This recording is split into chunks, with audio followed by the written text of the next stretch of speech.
Luring the fish, understanding idiomatic expressions in English. Hello and welcome. In today's video, we're diving into the fascinating world of English idioms, focusing on the phrase, luring the fish. Idioms are a crucial part of learning any language, and they often paint a vivid picture in just a few words.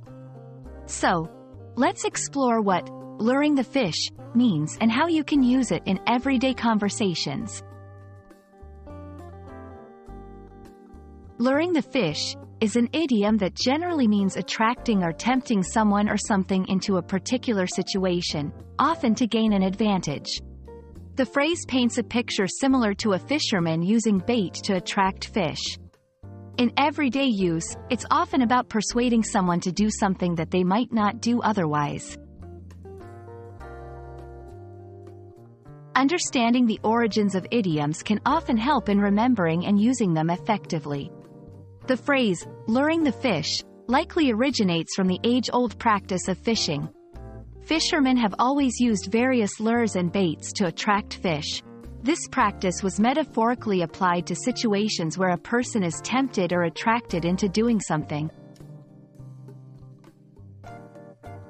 Let's look at some examples of how luring the fish can be used in everyday language.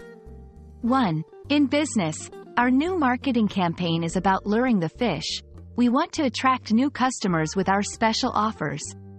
2. In personal relationships, he's just luring the fish by being extra nice to you. Be cautious. 3. In politics, the candidate's promises are like luring the fish to gain votes. Context is key. Use this idiom in situations where persuasion or attraction is involved. Be mindful of the tone. This phrase can sometimes have a negative connotation, implying manipulation or deceit.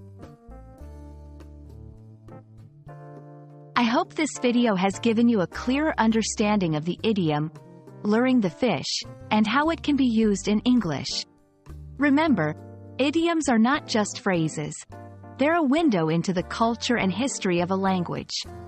Keep practicing, and soon you'll be using English idioms like a native speaker. Thanks for watching, and see you in our next video.